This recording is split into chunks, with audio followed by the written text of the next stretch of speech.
Welcome into the Duval Dive. Of course, I am Kyle Nash, the student of the game of Jaguars On SI. With me, of course, Travis D. Holmes, my personal champion of Big Cat Country, coming to you just after the joint practice between the Tampa Bay Buccaneers and the Jacksonville Jaguars. A lot more stuff to learn this week. Now, granted, this will probably impact whether or not starters play on Saturday. Probably won't see a lot of play from them, as they will have, again, with the Bucs over here at Everbank Stadium rather than just on the practice field. But Travis, what's some things off the top that you saw? Oh, man. Trevor Lawrence, Jaguars quarterback Trevor Lawrence, started his day off really hot, going 4 for 5, 3 touchdowns in back-to-back consecutive touchdowns. Parker Washington, Evan Ingram, and the last one, I believe it was Brian Thomas, basically. And then BTJ, remember, you got to be one of the cool kids. I'm sorry. And then everything kind of just slowed down come the teams period. We'll talk more about that in detail in the write-up. Check it out, bigcatcountry.com. But there are a few things that we kind of want to go through.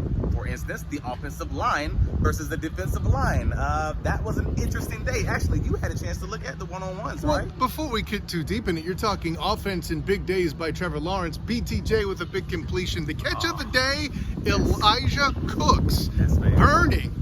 Well, it's Hayes, right? Yes, Hayes, the backup cornerback for the Buccaneers. So, yeah, that was an amazing play to observe. Those props have to be given. Plus, I have to eat a little crow at least today, just like I did on Saturday. Tank Bigsby, another excellent performance on the day. Great times. 3 touchdowns. Listen, the man showed up, ate some Wheaties, handled some business here, and greeted the Buccaneers in such fashion. But hey, listen, while that took some trench warfare to make that happen, trench warfare overall was not really great. Listen, there's plenty of reasons to have a little concern among the Duuuval out there. The Jags offensive line and one-on-ones with the D-line. I get it that according to Leon Cersei, Vita Vea is a 4-course meal, and that's accurate, but throughout the day, there were struggles with any of the interior Jags players.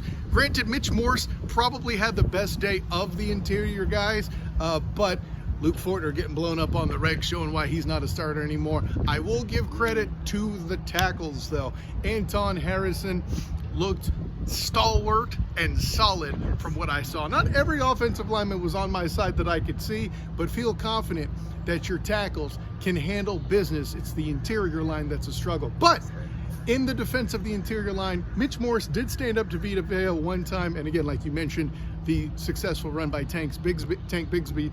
Overall, though, a little trouble making that mega campaign happen with the starters. So, yeah, that was a little sad. But I'll take a 3-touchdown day by Tank if that means that you might have to have a quieter day from ETN. That is okay. But also wanted to make sure I give them their flowers. Antonio Johnson had a really solid day in red zone period with multiple pass breakups. 1 pass breakup, 1 forced incompletion. Jaguars Tyson Campbell also had a great pass breakup in red zone against Mike Evans for the Buccaneers. He later had another pass breakup on Evans on a route going across the field, we'll say.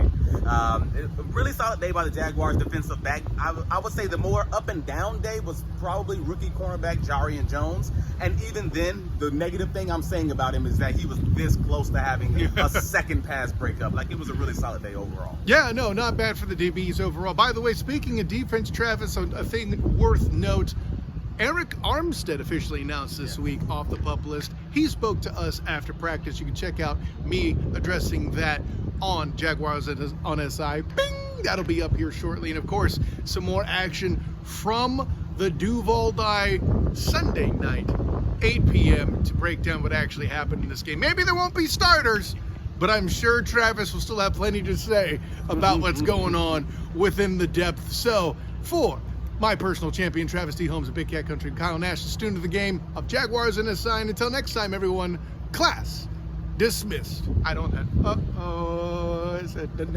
can't make Travis dance. Anyways, see you Sunday.